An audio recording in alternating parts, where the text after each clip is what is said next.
I am a high-level military liaison between the Pentagon and NASA. I'm here as a anonymous whistleblower to tell everyone that what happened on April the 8th was not an eclipse. What happened on April the 8th was called Project Pegasus.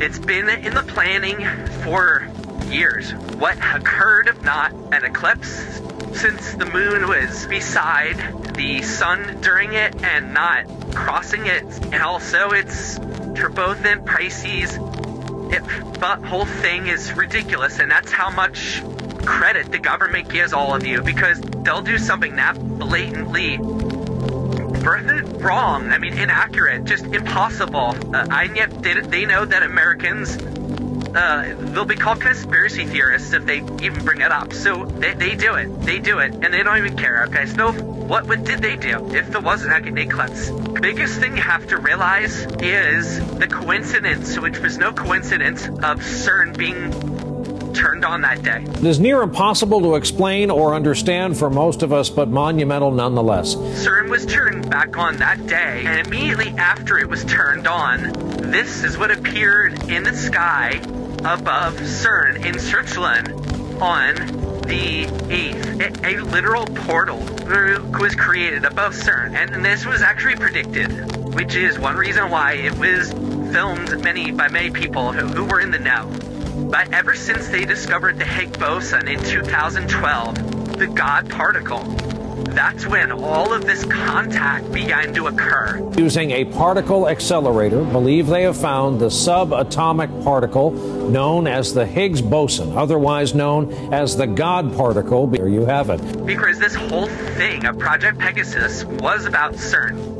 Through its experiments with the God particle and particle acceleration in general, they achieved quantum entanglement. Quantum entanglement is a phenomenon when, by working at the quantum level and getting to the true incredible energy of particles, once they combine or collide, there was something that occurred where the quantum entanglement manifested in a being emerging from another dimension, another alien being that emerged. Through that, this was a couple years ago, through that introduction, through that communication, three governments got involved in a negotiation that occurred in a very bizarre way, because it didn't actually happen in person. I'm not going to waste time explaining how the negotiations happened, but between Russia, China, and America, they dealt with this species, and this species offered a deal.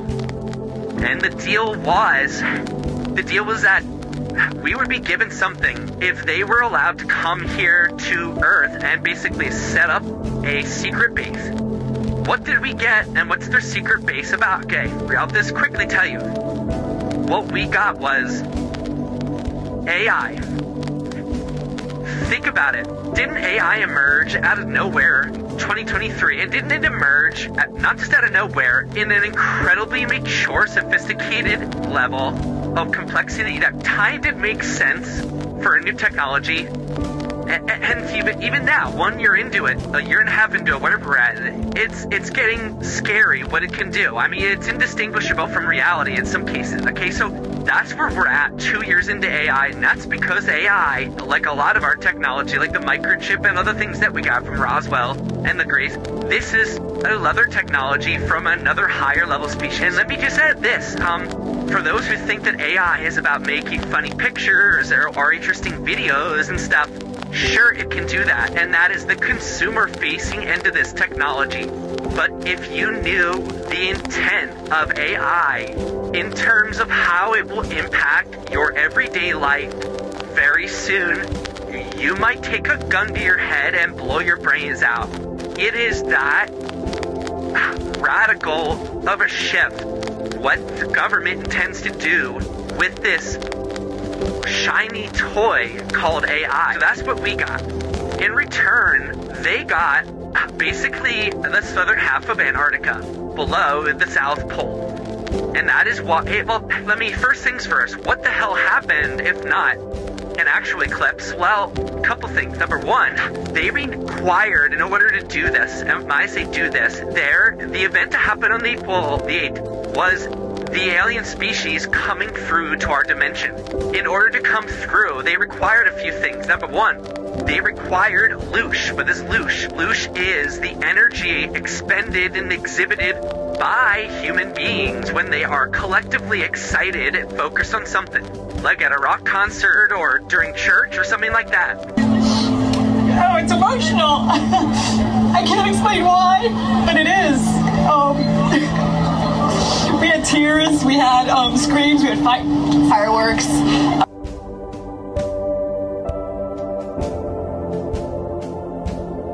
So by having so much of the planet looking up at a certain time of day and everybody giving their attention and their emotions to it, which, by the way, if you watch some videos, you had newscasters crying. It just took my breath away, the whole thing. That was a bit odd that they were crying, and the reason they were crying was because it was an incredibly emotional thing, because the aliens made it so. The aliens made it so because the energy created or received from the loosh, and again, I've defined what loosh is. Whoa,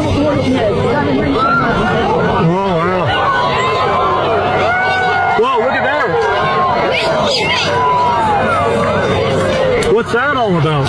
That loosh energy, coupled with the energy of the sun, allowed them at the time of the quote-unquote eclipse for their mothership, which is what that circle was. It wasn't the moon. Their mothership came out of nowhere, entered into the area of the sun, stopped. Did you notice how it stopped for an inordinate amount of time in the center when it should have been continuing at the very slow crawl rate that the moon typically does? Well, it didn't. It stayed there for a bit of time. And that's insane, okay? That's another blatant giveaway. And again, the government thinks that no one's going to notice, or if they notice, they'll be branded a conspiracy theorist, and they don't care. So they just allowed it to happen. This ship basically connected with the sun at that moment and got an incredible amount of physical energy required for them to enter through the dimension. Coming in from another dimension takes an incredible amount of energy. The sun and our loosh did that. At that point, the ship went around the back of the sun. Did you notice that we didn't see anything depart? It just sort of disappeared into the sun. Well, it kind of did. It went around to the back, and it all actually docked there where it is at this moment that I speak.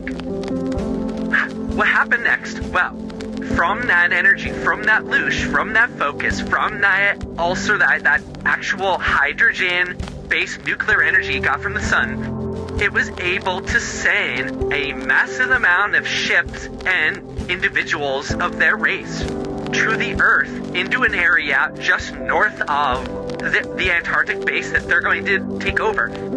The waves, if you look at the waves stuff, the things that happened on the wave map during that time, okay? April 9th, 2024, the day after the solar eclipse, something terrifying lurked off the coast of Antarctica.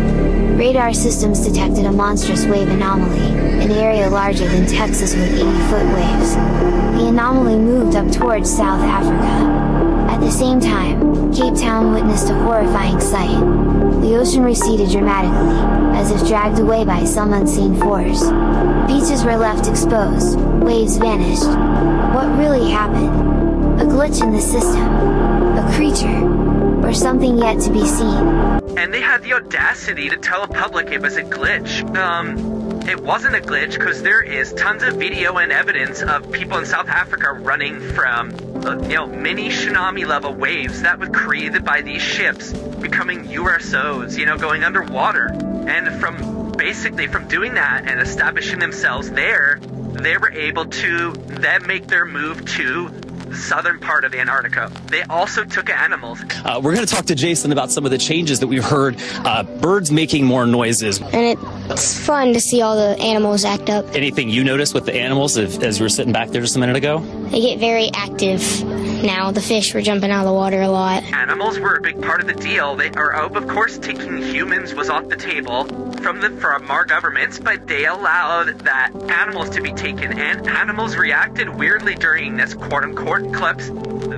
Also, the government is presently asking for reports of animal behavior because they know exactly what's going on and they want to know how it affected them. The reason why there was disasters declared and all the National Guard and all that was because the government doesn't know if they can trust these people, okay?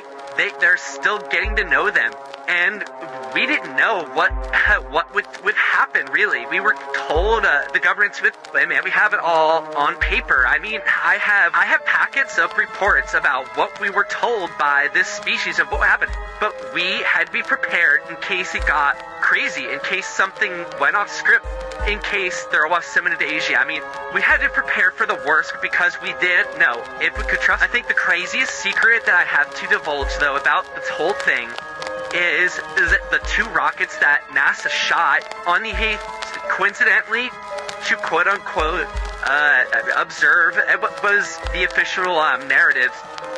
Well, guess what, people? It was half true. They were shot up there to observe, but there happened to be actually 4 astronauts in those rockets, 2 in each. And they rendezvoused with the mothership because those astronauts are part of an exchange program that we initiated with these species. And those, it's actually 3 men and 1 woman, are going to be going, well, the first to them on the mothership for, I think, at least 2 years is what's scheduled. And then back to the home planet, which I'm not comfortable divulging the location of their home planet yet. It looks like we can trust them for the time being. Everything went as planned.